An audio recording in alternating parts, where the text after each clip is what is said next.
Good morning again. This video is our Liturgy of the Word. It is scriptures and sermon, a little bit of music, and again, welcome. Glad that you're here. These e-worship experiences are prepared specifically for Hyattstown and Clarksburg United Methodist congregations in northern Montgomery County, Maryland. And if you're just finding us, well, we're glad that you're here. Once again, welcome. Paulo Coelho said, "No one can possess an afternoon of rain beating against the window, or the serenity of a sleeping child, or that magical moment when the waves break on the rocks. No one can possess the beautiful things of this earth, but we can know them and love them. It is through such moments that God reveals himself to humankind." Where have you seen God revealing God's self to you this week? Where have you seen the beauty of this earth? Our prayer for illumination: Breath of heaven, comfort us with new life and hope. Breath of life, empower us to act creatively and compassionately. Breath of peace, guide us in the way of love and truth. I'm just going to read a portion of the gospel lesson for today. The lectionary suggests John 10, 1 through 10. I'm just going to focus on the latter part of it. In an earlier video this week, I did share the larger reading and offered some comments on it.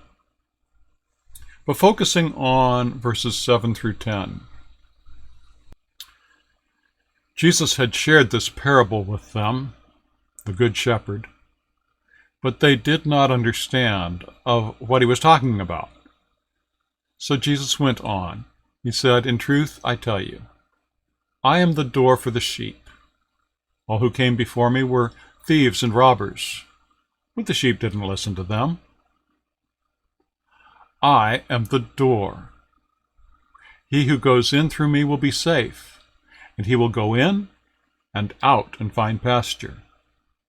The thief comes only to steal and to kill and to destroy. I have come so that they may have life, and have it in greatest fullness. I am the Good Shepherd." The Word of God for all the people of God. And we all say, thanks be to God. As a title for my thoughts, my sermon today, I have selected the phrase, "at the threshold."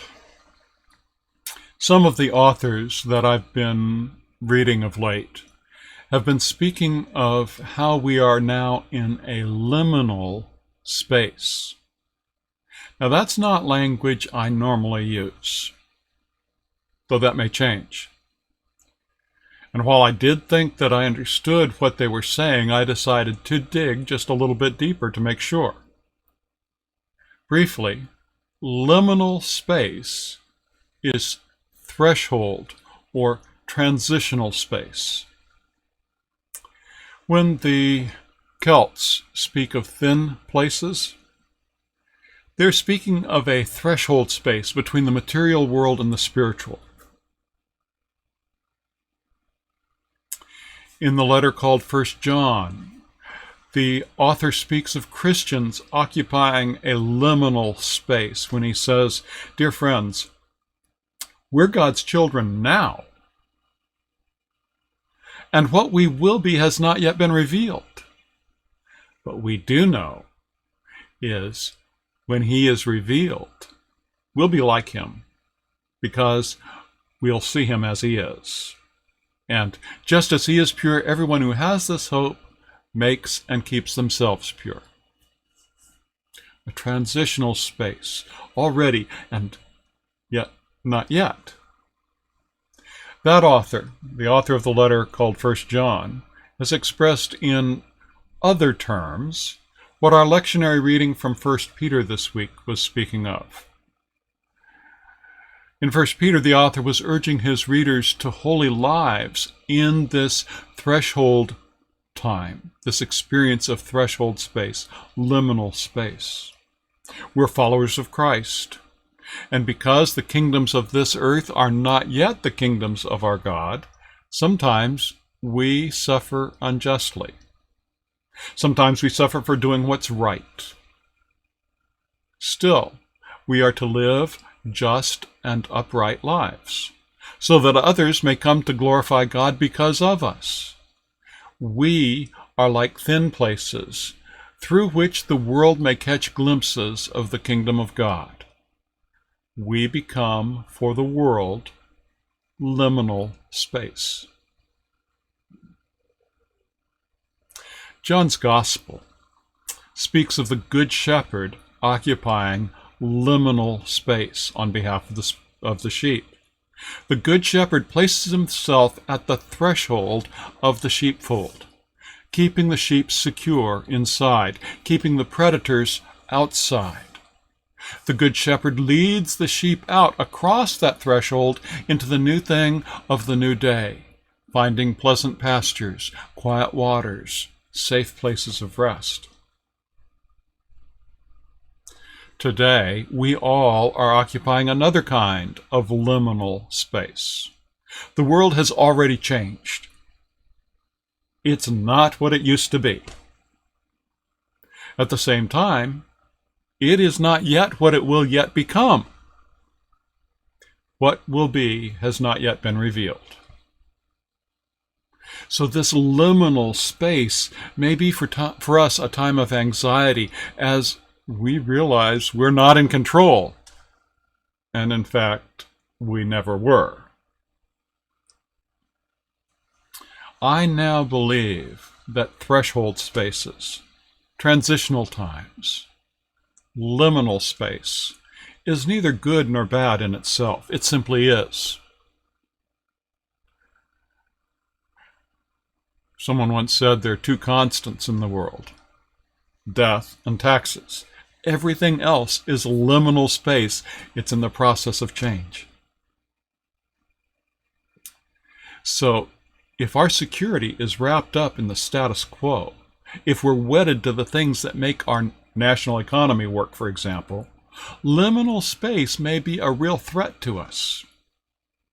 And we might begin pushing for a return to the status quo as soon as we can because of our discomfiture in this place, this space. I have shared with you previously a little of what I learned in my continuing education experience last year. We were talking about systems. Systems like the status quo. Systems like homeostasis. Systems are themselves the biggest obstacle even to beneficial change. Systems come up to a liminal space and say, nope, not going there. And they try to revert as quickly as possible to what was before. And if you oppose that reversion, then you're seen as the enemy of the system. This is true whether you're dealing with family systems or national political and economic systems or church systems. We've never done it that way before, has the subtext, and I'm going to make sure we never do. It doesn't really matter how reasonable the changes may be. In one of my appointments, I was told of a pastor who had tried to help the church, the congregation, experience worship in a new way by rearranging the pews, giving them kind of a worship in the round kind of experience. Well, as I recall the story, some of the trustees got together and put the pews back where they belonged and secured them in place so that that could never happen again.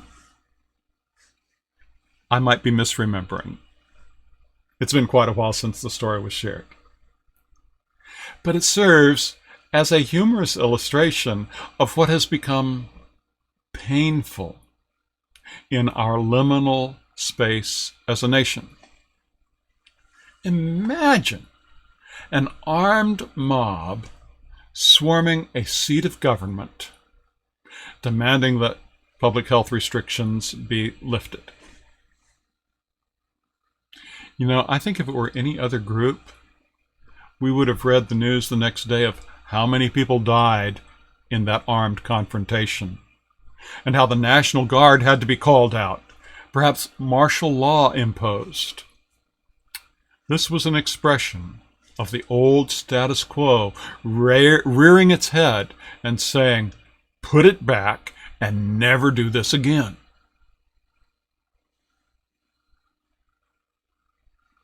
So also in the church.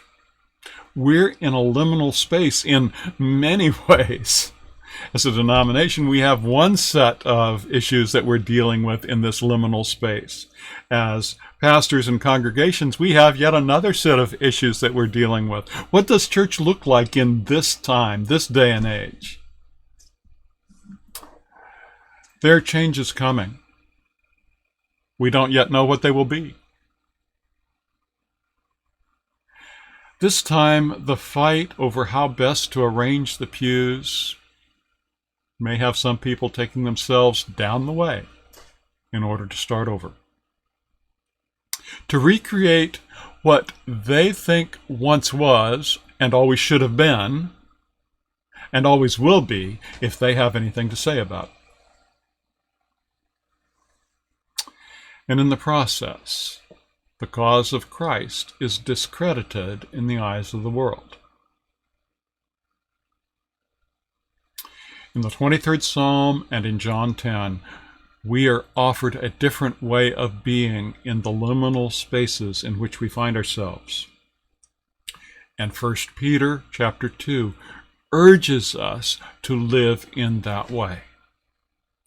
To live in such a way that we not discredit the cause of Christ. Now,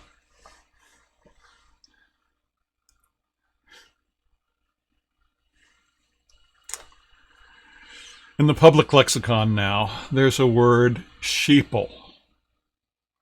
I'm not advocating for being sheeple. Quite the opposite, in fact. Sheeple are people who are docile, compliant, people who unquestionably accept as true whatever their filter bubble feeds them, or what a particular political leader says. People who unthinkingly adopt some popular opinion as their own. People who are easily influenced within a certain perspective. But that is not my vision or understanding of what it means to be Christian. Nearly from day one in my tenure as pastor of this parish, I offered the perspective that we do not need to check our brains at the door in order to be Christians. And I've also offered the perspective that following Jesus is countercultural. We are moving in the direction we are moving because we have heard Christ's summons across the threshold. And we know his voice. And it doesn't matter how many others don't follow. We're going to go where Christ leads.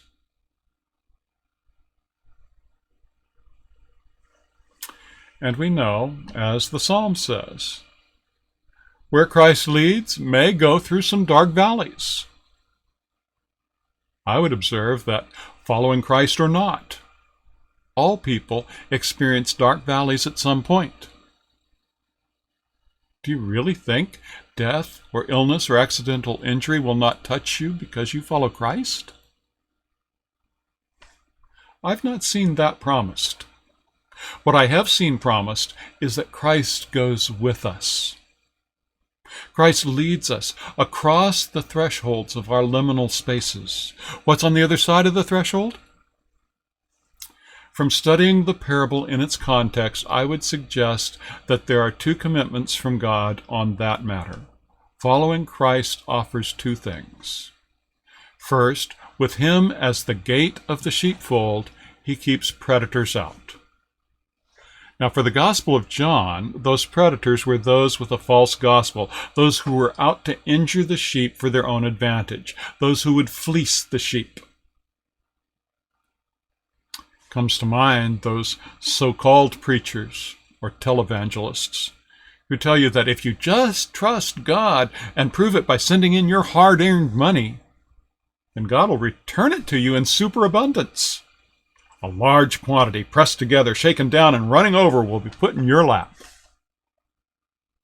Totally misapplying a verse from the Gospel of Luke.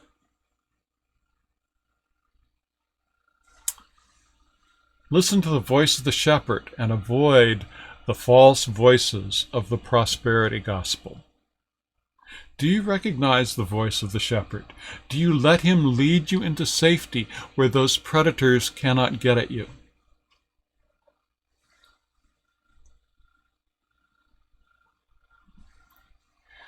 The other thing that I would suggest is promised by this gospel passage is, with Christ as the gate of the sheepfold, it is through Christ that we go out into the world to find pasture.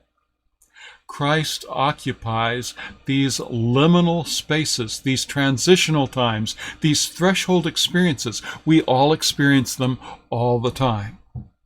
They come to us, and now, 2 months later, we wonder, how long is this liminal space going to last?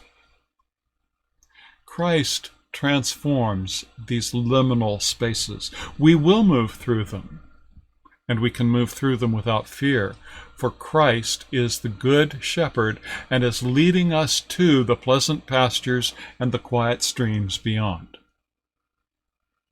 Now, I know we all want it to go back to normal, back to the way it was. But Christ is inviting us to move through this liminal space into something new, something better, something that's yet to be revealed. Here's something we know. The best estimate of epidemiologists is that some social distancing may need to persist into 2022 in the United States to keep the surge of people severely sickened by COVID-19 from overwhelming the healthcare system. This is from the Journal of Science just a couple of weeks ago. Let me repeat that. The best estimate of epidemiologists is that some social distancing may need to persist into 2022 in the United States. Now that means that Christ is inviting us here in this time, this liminal space, into new ways of being the church in the world. And really, shouldn't we be looking for something better? Shouldn't we be part of making something better for the church and for the world? How eager are we to get back to normal if we remember that normal was, among other things, workers without paid sick leave, families struggling to get by, people essential to our health and safety unable to make ends meet, a healthcare system starved of funding,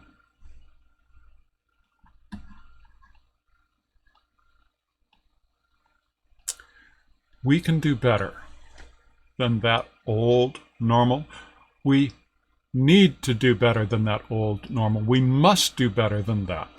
We dare not waste this liminal space, this space of no longer, but also not yet.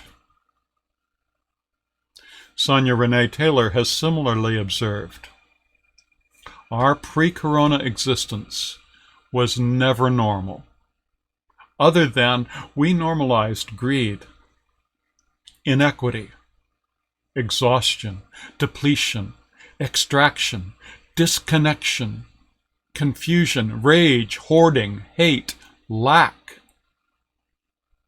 We should not long to return We are being given the opportunity to stitch a new garment, one that fits all of humanity and nature. There is the invitation. It's an invitation to move through this liminal space to what's on the other side, to allow Christ to be our gate, our threshold, our good shepherd, our way. So we will create new ways of doing ministry, finding creative ways of meeting the needs not only of our congregation but of the world, finding ways of being good news. We're not there yet. This threshold time is expected to last for months. And we should not join the clamor for the easing of public health measures that have been implemented. That is the way of destruction. That way will rob us of any gains that we have made over the last 8 weeks. There's a journey ahead of us, folks. But we know who goes with us, and we know who goes before us. I grew up with a song that was written by Ira Stamfel. Maybe you know it too. I Know Who Holds Tomorrow. The lyrics were written in 1950 and copyright renewed in 1978, so I can't share them here, but you can find others who've done the recordings. Just look for the title, I Know Who Holds Tomorrow, and Gaither Vocal Band and others have done YouTube videos you can enjoy. A very appropriate song for today.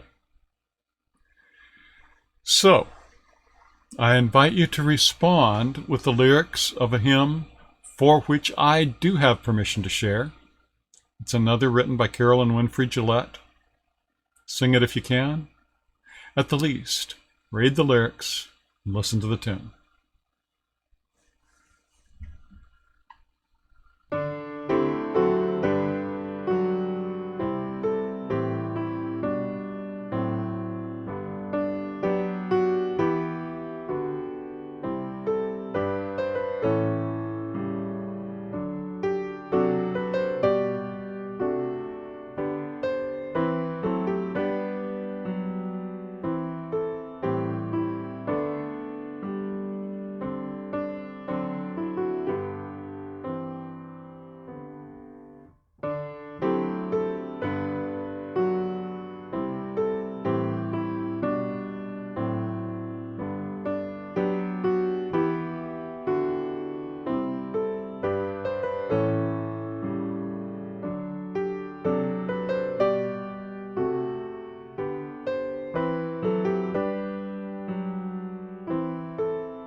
After the benediction, I invite you again to click on the link at the top of the screen for the choral benediction. This is a piece done by Don Bessig and a favorite at the Hightstown Church. Your benediction today: may grace and peace be yours in abundance. And once again, at 11 o'clock, we have the live chat opportunity. I don't have an agenda. It's what's on your mind. This is time for you. So click on the postlude, and then I'll see you at 11. Or you'll see me at 11 and have a chance to visit.